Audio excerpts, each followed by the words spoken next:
भंडारा गोंदिया जिला वासियों के लिए खुशखबर है। अब आपका मनपसंद channel BS crime India news अब आपके केबल नेटवर्क पर, जी हां, अपने केबल नेटवर्क के एशियन चैनल नंबर 13 पर उपलब्ध है। BS क्राइम इंडिया न्यूज पर खेल, राजनीति, क्राइम, साहित्य व अन्य खबरें प्रकाशित की जाती है। हमारे साथ जुड़ने के लिए तथा हमारे चैनल में खबरें, विज्ञापन आदि के लिए संपर्क करें 8669151757 पर।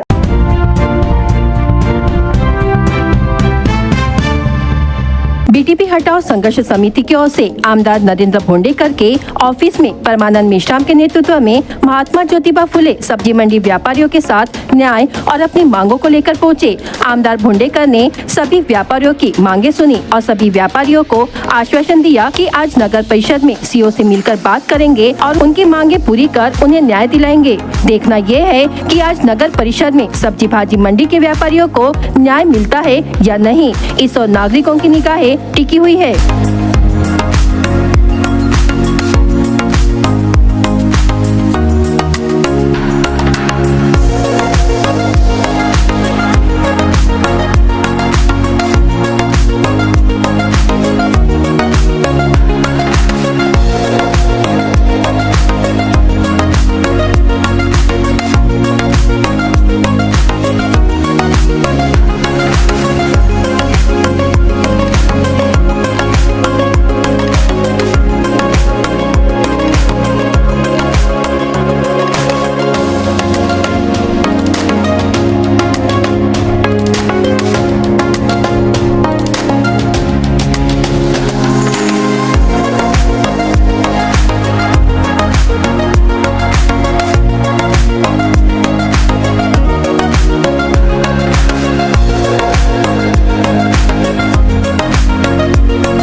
शेतकऱ्यांचा मोर्चा नसून हा शेतकऱ्यांचा व्यथा आहे आणि नक्कीच दुर्दैव आहे की शेतकऱ्यांना भांडावं लागतं।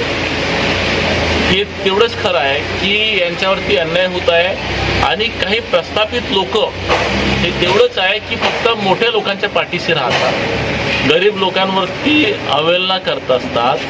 नक्कीच यांच्या मागणीला मी समर्थन करतोय आणि यांच्या मागणीला यांच्या जे काही हे आहेत का बा त्यांचे दुकान त्यांचे पैसे भरलेले आहेत, खरं तर हे लिलाव परिस्थिती त्यावेळेस झाली ही चुकीची झाली होती। त्यावेळेस जी जागा मला नगर परिषदेने मागणी केली होती त्यावेळेस मीच पहिल्या रेजीमध्ये नगर परिषदला देण्यात यावी म्हणून कलेक्टरला पत्र दिलं होतं आणि त्यावेळेस मी पहिल्या रेजीमध्ये करून दिलं होतं। पण माझा हेतू असा होता की ती शासकीय ही बाजार मंडी व्हायला पाहिजे, ही दलालाची बाजार मंडी व्हायला नाही पाहिजे, ही त्यावेळेस माझी भूमिका स्पष्ट होती। परंतु नंतरच्या काळामध्ये जेव्हा 14 मध्ये मी पडलो आणि त्याच्यानंतर हा जो धंदा झाला त्याच्यामध्ये खूप सारा गोंधळ झाला आणि खूप व्यापारीकरण झाला, कोणत्या नेत्याला पैसे भेटले, खूप साऱ्या गोष्टी याच्यामध्ये आहेत। आणि मी याच्यामधला कोणताही दलालाचा काही दागील दाग नाही आहे माझ्यावरती, म्हणून मी या सगळ्या शेतकऱ्यांच्या मागणीला समर्थन करतोय। आपण जे काही आपले जे मागणी आहेत, आपण नगर परिषदेमध्ये आज माझी मीटिंग 12 वाजता आहे, आपण या आणि आज आपले जे काही मागणी आहेत ते आपण पूर्ण करण्यासाठी मी तुम्हाला समर्थन करतो। थँक्यू। विधायक राजू कारमोरे की पहल पर राष्ट्रवादी युवा कांग्रेस ने महाराष्ट्र सरकार की मुख्यमंत्री वयोश्री योजना का लाभ प्राप्त करने के लिए प्रत्येक लाभार्थी तक प्रासंगिक जानकारी पहुंचाकर 65 वर्ष से अधिक उम्र के वरिष्ठ नागरिकों के लिए ग्राम नवरगांव में एक कार्यक्रम आयोजित किया, जिसमें नागरिकों के घर में जाकर अधिक से अधिक नागरिकों को योजना का लाभ मिल सके, इसके लिए प्रत्येक लाभार्थी का निःशुल्क पंजीकरण करने का अभियान चलाया गया। इस दरमियान ग्राम नवरगांव सरपंच ब्रजेश लाड से उप सरपंच नीलेश गुर्वे, उमाशंकर कामथे, प्रशांत गुर्वे, हेमराज गुर्वे, अमोल गुर्वे, राष्ट्रवादी युवक कांग्रेस के तुमसर शहर अध्यक्ष इंजीनियर सागर गबने, अर्पित खानोरकर, आयुष पटवाई, बालेश्वर लांजेवार, नितेश पटवाई, हर्षल चौधरी मौजूद थे।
गोंदिया जिले के देवरी तालुका में शिलापुर पुराडा मार्ग पर बाग नदी की बाढ़ में एक ट्रैक्टर बह गया। इसमें ट्रैक्टर ड्राइवर का अति आत्मविश्वास के कारण ट्रैक्टर बाढ़ में बह गया, लेकिन ड्राइवर की जान बच गई। ट्रैक्टर ड्राइवर का नाम कृष्णा मारुति वलथरे, उम्र 30 वर्ष है। वह किसी तरह अपनी जान बचाने में कामयाब रहा, लेकिन ट्रैक्टर बाग नदी में बह गया। दिहाड़ी मजदूर महिलाओं को कृषि कार्य के लिए छोड़ने ट्रैक्टर गया था। जब बाढ़ का पानी पुल के ऊपर से गुजर रहा था, तब भी ड्राइवर ने आत्मविश्वास के साथ ट्रैक्टर को बाढ़ के पानी में चला दिया। शिरपुर के मनोहर सागर बांध के दरवाजे खुलने से जलस्तर बढ़ गया और ट्रैक्टर बह गया। ये पूरा मामला मोबाइल में कैद हो गया है। स्कूल की पहली मंजिल की खिड़की से गिरा छात्र, हुई मौत।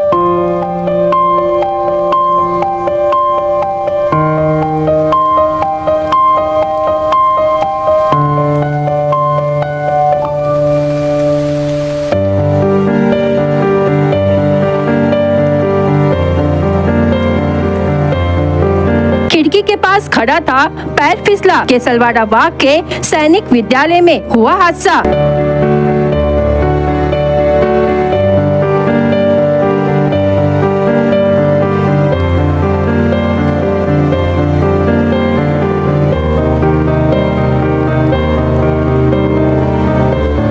पहली मंजिल की खिड़की से पैर फिसलकर नीचे गिरे 11 वर्षीय छात्र की मृत्यु होने की घटना लाखनी तहसील के केसलवाड़ा बाग स्थित सैनिक विद्यालय में रविवार 21 जुलाई को शाम 6 बजे के दौरान हुई। इस घटना से सैनिक विद्यालय में डर का माहौल निर्माण हो गया है। मृतक का नाम गोंदिया जिले के नवेगांव बांध निवासी धीरज सीताराम फलते है। लक्ष्मी शिक्षा संस्था द्वारा संचालित सैनिक विद्यालय केसलवाड़ा बाग में धीरज कक्षा 6वीं में अध्ययनरत था। 5-6 दिन पूर्व ही वह शाला में आया था। शाम को करीब 6 बजे के दौरान वह शाला की पहली मंजिल पर गया। खिड़की से पैर फिसलने के कारण वह नीचे गिर गया। सिर में चोट लगने के कारण गंभीर घायल हुआ। यह घटना शालेय प्रशासन के ध्यान में आते ही धीरज को लाखनी के ग्रामीण अस्पताल में भर्ती किया गया। वैद्य के अधिकारी ने उसकी जांच कर मृत घोषित किया। घटना की जानकारी लाखनी पुलिस को दी गई। सहायक पुलिस निरीक्षक आशीष चिलांगे, पुलिस नायक कांतीश करांडे ने अस्पताल में पहुंचकर कार्रवाई की और शव को शव विच्छेदन के लिए भेजा। लाखनी पुलिस ने आकस्मिक मृत्यु दर्ज की है। इस घटना से शालेय छात्रों में डर का माहौल निर्माण हो गया है। आगे की जांच पुलिस कर रही है। धीरज सीताराम फलदे हा विद्यार्थी नवेगाव बांधचा असून या वर्षीच त्याने 6व्या वर्गाला ॲडमिशन घेतली होती आणि 7 तारखेला हॉस्टेलमध्ये आलेला होता आणि 8 तारखेपासून तो रेग्युलर शाळेमध्ये येत होता। तसंच वसतिगृहात राहत होता आणि काल दिनांक काल दिनांक 21/7/2024ला रविवारला सायंकाळी 5 वाजता तो घरी जाण्याच्या मनस्थितीत होता आणि त्याला त्याचे मामा औरासे सर हे आमच्या शाळेमध्ये शिक्षक आहेत. त्यांनी त्याला आईशी बोलणं करून दिलं, वडिलांशी बोलणं करून दिलं. त्याच्यानंतर त्याच्या वडिलांनी सांगितले की पुढल्या रविवारी आम्ही तुला भेटण्यासाठी येतो. 5 वाजता मुलातल्या पहिल्या मजल्यावरील खिडकीतून खाली तो स्लिप झाला आणि चालता म्हणजे काय म्हणतात त्या सज्जावरून चालता त्याचा पाय स्लिप होऊन तो खाली पडला. लगेच शाळेच्या गाडीने त्याला ग्रामीण रुग्णालयामध्ये ॲडमिट केलं. तेव्हा त्या डॉक्टरने त्याला मृत घोषित केलं आणि त्याचे क्लास टीचर जे हे आहेत साखरे सर, त्याला नेहमीच फोन लावून दिला. त्यांना शुक्रवारला पण विद्यार्थ्याला त्याच्या पालकाशी बोलणं करून दिलं होतं. पण त्याचं म्हणणं पालकाशी असंच होतं की मला इथं करमत नाही. त्या विद्यार्थ्याशी बोलून त्याचे पालक विद्यार्थ्याशी बोलले आणि पुढल्या रविवारी येतो बा असं त्यांनी सांगितलं. त्याच्यामध्ये घातपाताचा काही संशय नाही. गोंदिया जिले के सड़क अर्जुनी तालुका से होकर गुजरने वाले राष्ट्रीय राजमार्ग क्रमांक 53 पर अग्रवाल ग्लोबल नामक कंपनी इस सड़क पर फ्लाईओवर के नवीनीकरण का काम कर रही है. इस दौरान जगह जगह गड्ढे पड़ने से अग्रवाल कंपनी के काम पर सवाल उठ रहे हैं कि पहला मानसून सीजन में ही सड़कों पर गड्ढों का साम्राज्य निर्माण हुआ है.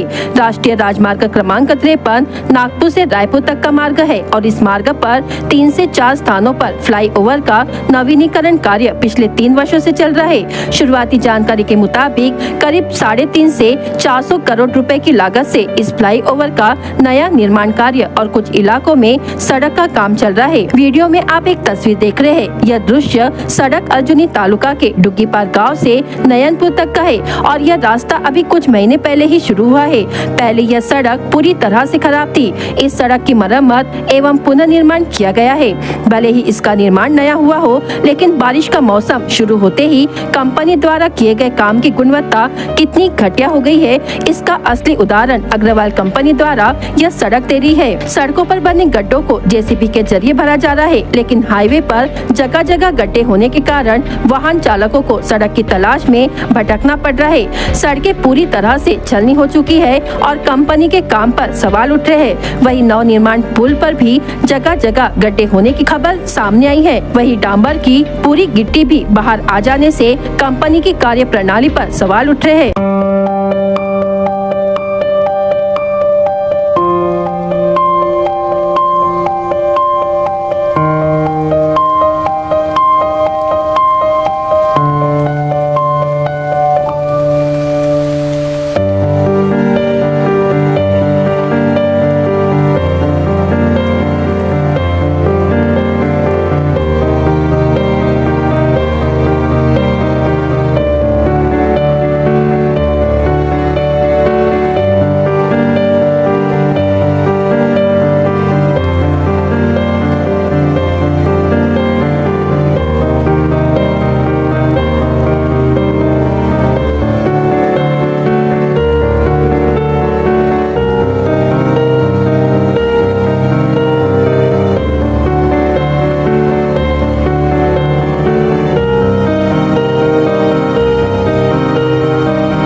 विगत 2 दिनों पूर्व से तहसील में हुई अतिवृष्टि के कारण तहसील के विभिन्न गाँव के कुल 105 मकानों में बारिश का पानी घुस गया है, जबकि अतिवृष्टि के कारण तहसील के विभिन्न गाँव के कुल 104 मकानों की अंशतः एवं पूर्णतः रूप से क्षति हुई है। इस स्थिति में तहसील के कुछ गाँव के कुल 13 परिवारों को गाँव के ही सुरक्षित स्थान पर स्थानांतरित किए जाने की जानकारी तहसीलदार वैभव पवार ने दी है। प्राप्त जानकारी के अनुसार पिछले 19 जुलाई को तहसील के विभिन्न क्षेत्र में बड़ी मात्रा में भारी बारिश हुई है। इस बारिश के तहत तहसील में कुल 241.5 मिलीमीटर बारिश दर्ज की गई थी, जबकि 21 और 22 जुलाई के दौरान तहसील में 123.12 मिलीमीटर बारिश दर्ज की गई है।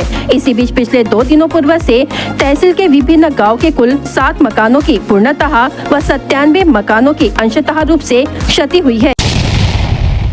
मध्य प्रदेश के बालाघाट जिले के कटेधरा वार्ड क्रमांक 5 और 6 का ये हाल है कि आप देखकर हैरान हो जाएंगे। जी हां, इस वार्ड में लोगों के घुटने तक पानी जम चुका है। लोगों के घरों में पानी भर रहा है।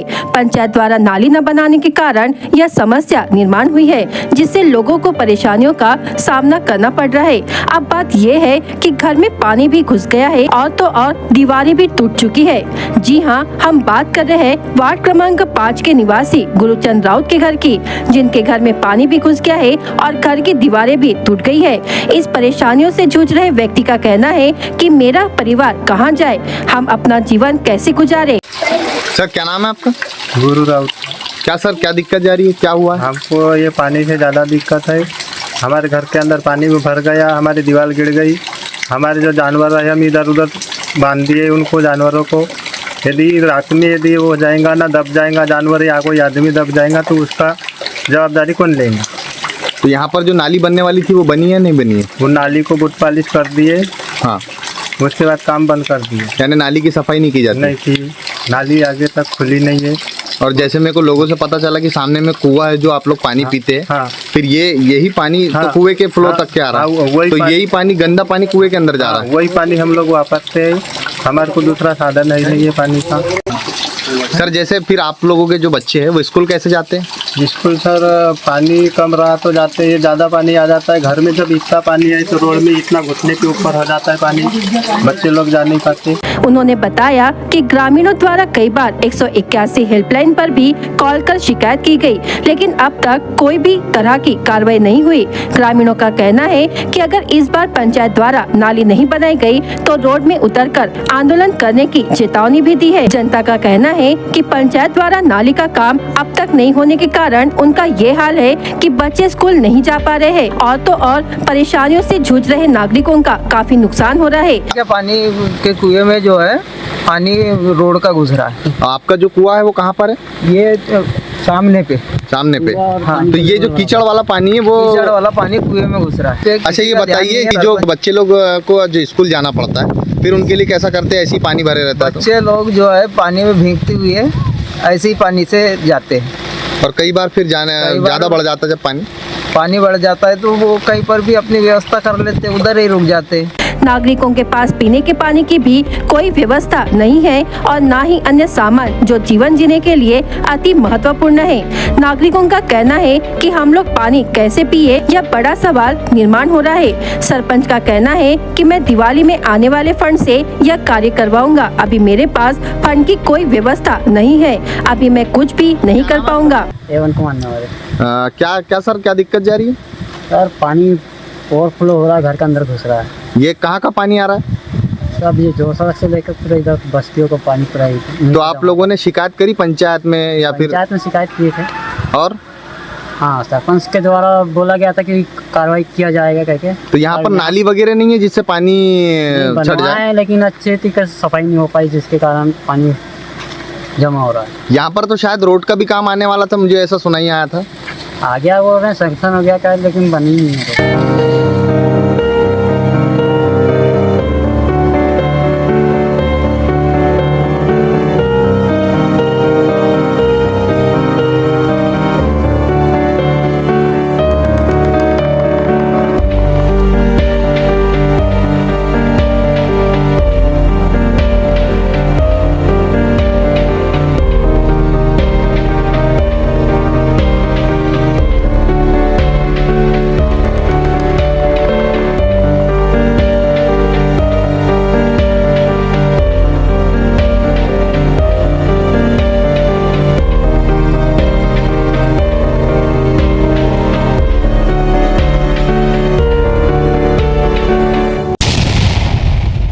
गोंदिया जिले में विद्युत वितरण निगम द्वारा उपभोक्ताओं को दिए जाने वाले बिल में बड़ी मात्रा में टैक्स जोड़ा जा रहा है। सभी आम लोग यहाँ तक कि शहरी किसान भी बिजली बिल का भुगतान नहीं कर सकते। अत्यधिक करों को समाप्त किया जाना चाहिए। कृषि पंप की मांग पूरी करने वाले किसानों को तुरंत बिजली कनेक्शन दिया जाए। कृषि पंप को 24 घंटे बिजली दी जाए। बिजली उपभोक्ताओं के लिए प्रीपेड स्मार्ट मीटर लगाना स्थायी रूप से बंद किया जाए। इन और अन्य मांगों को लेकर महावितरण के मुख्य कार्यकारी अधिकारी के माध्यम से राज्य के उप मुख्यमंत्री और ऊर्जा मंत्री देवेंद्र फडणवीस को कांग्रेस की ओर से निवेदन भेजा गया।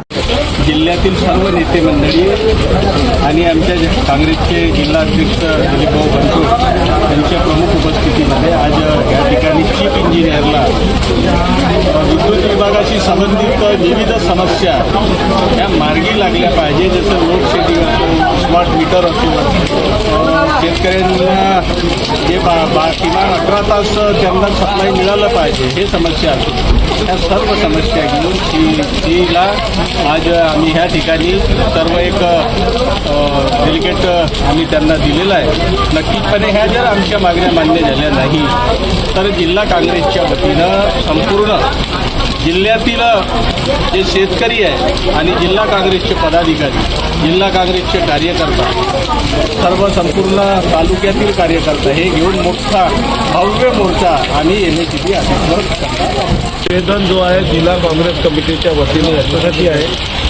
की महाराष्ट्राचे ऊर्जा मंत्री आणि राज्याचे उपमुख्यमंत्री देवेंद्र फडणवीस या माणसाला जनतेच्या कुठल्याही भावना कळत नाही। त्यांनी विद्युत बिलामध्ये जी आकारणी केलेली आहे ते 30% वाढ केली। त्याच्यामुळे गाव खेड्यामध्ये राहणारा सर्वसामान्य जो माणूस आहे त्याला कशाच्या आधारावर बिल भरतं। 100 युनिटच्या वर जळलं की त्याचे रेट वाढत चालले। 13 रुपया युनिटपर्यंत त्यांनी वाढवलेलं आहे। हे जनावराची सरकार आहे की माणसाची सरकार हेच कळत नाही। आणि राज्याचा उपमुख्यमंत्री सांगतो की राज्यामध्ये सरप्लस विद्युत आहे। मग सरप्लस विद्युत आहे तर तुमचे रेट कसे वाढले, कशासाठी वाढवले, तेवढे कोणासाठी वाढवले ते हा एक मुद्दा घेऊन आज आम्ही चीफ इंजिनियरला निवेदन दिलेलं आहे। 2 दिन से हो रही धुआंधार बारिश से वैनगंगा नदी का जलस्तर बढ़ गया है। वहां से आवागमन रोकने के लिए कादा पुलिस थाने के पुलिस निरीक्षक गणेश पिसाल एवं टीम ने जाकर जायजा लिया।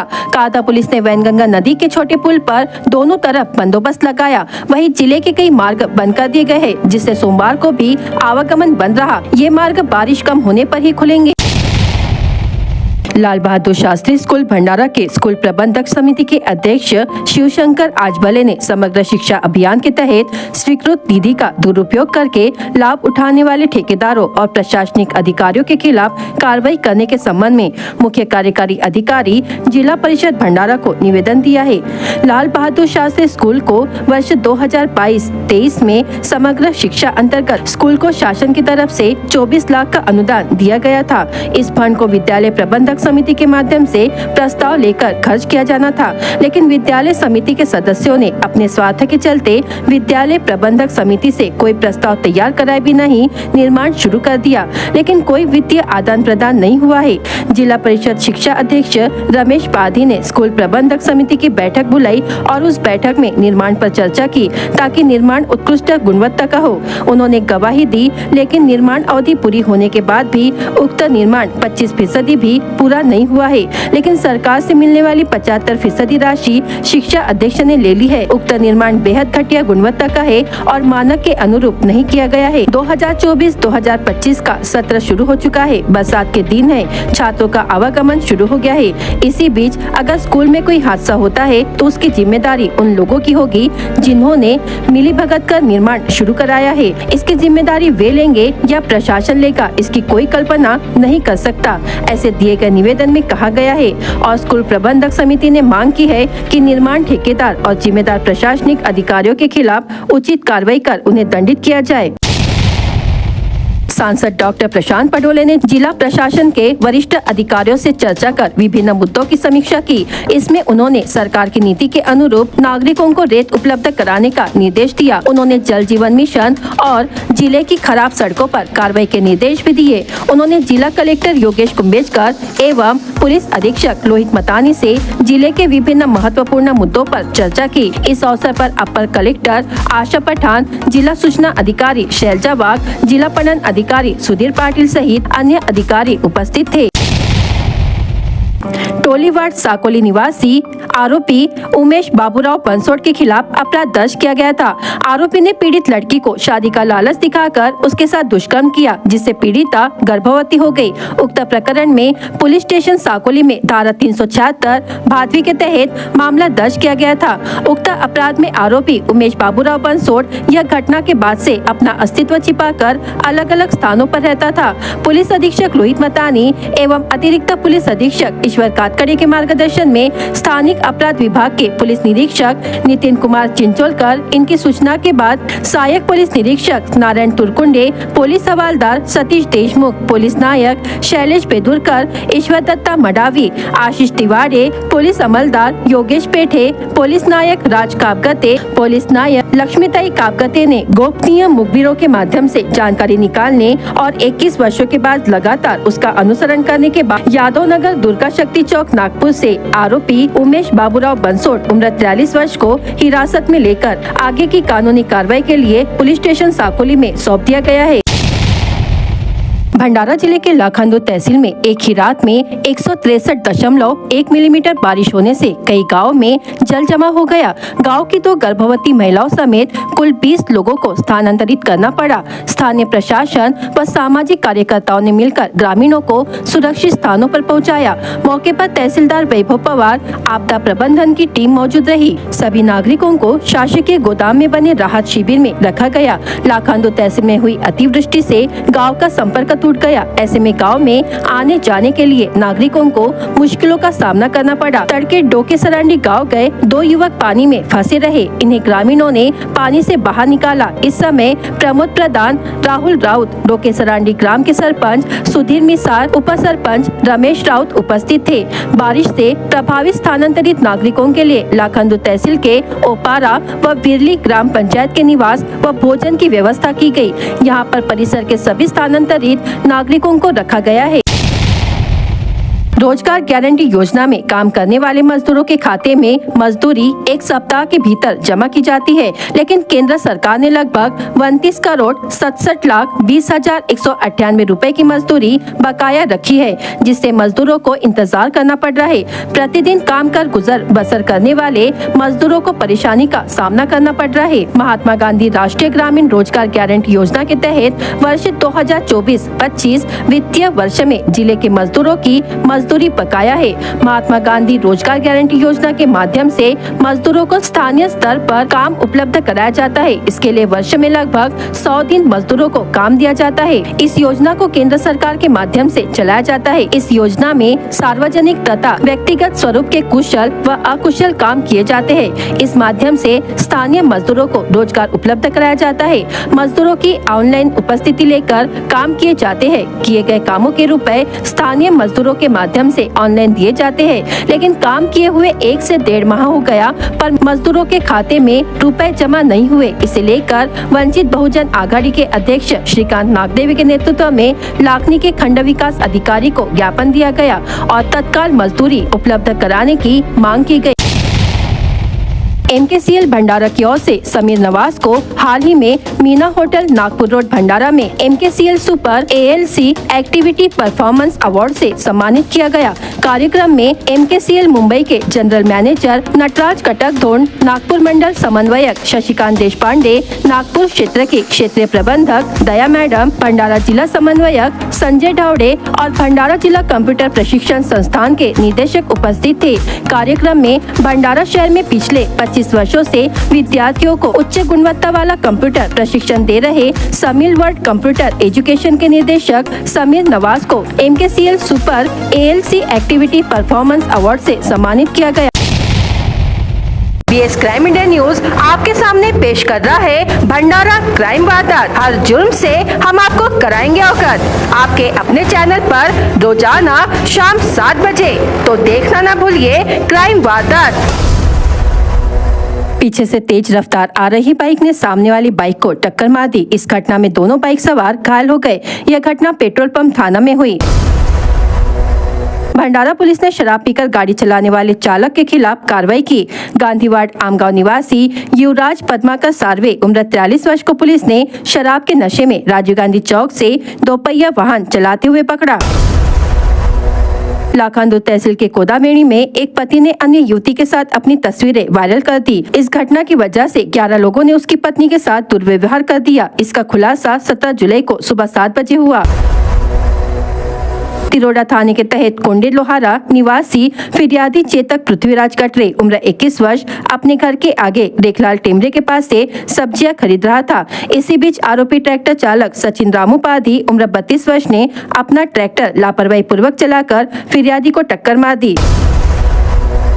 अर्जुनी मोरगांव थाने के तहत बोनगांव देवी निवासी फिरियादी भीमसेन माणिक रामटेके उम्र 18 वर्ष अपने घर पर था। फिरियादी ने विवेक को तुम क्यों हमारे घर पर किसी को भी लाते हो, ऐसा कहने पर दोनों ने फिरियादी व उसके छोटे भाई को गाली गलौज कर लाठी से मारपीट की। देवरी शहर के वार्ड क्रमांक 15 निवासी लीला सरवा उम्र 52 वर्ष को उसके ही घर में बिजली का करंट लग गया। महिला का प्राथमिक उपचार देवरी के ग्रामीण अस्पताल में किया गया। आमगांव थाने के तहत बजरंग चौक निवासी कौशल रक्से उम्र 50 वर्ष के साथ आरोपी ने नींबू फेंकने को लेकर विवाद कर मारपीट की। शिकायत पर गोंदिया पुलिस ने आरोपी के खिलाफ मामला दर्ज किया। भंडारा गोंदिया जिला वासियों के लिए खुश खबर है। अब आपका मनपसंद channel BS crime India news अब आपके केबल नेटवर्क पर, जी हां, अपने केबल नेटवर्क के एशियन चैनल नंबर 13 पर उपलब्ध है। बीएस क्राइम इंडिया न्यूज पर खेल, राजनीति, क्राइम, साहित्य व अन्य खबरें प्रकाशित की जाती है। हमारे साथ जुड़ने के लिए तथा हमारे चैनल में खबरें, विज्ञापन आदि के लिए संपर्क करें 8669151757 पर।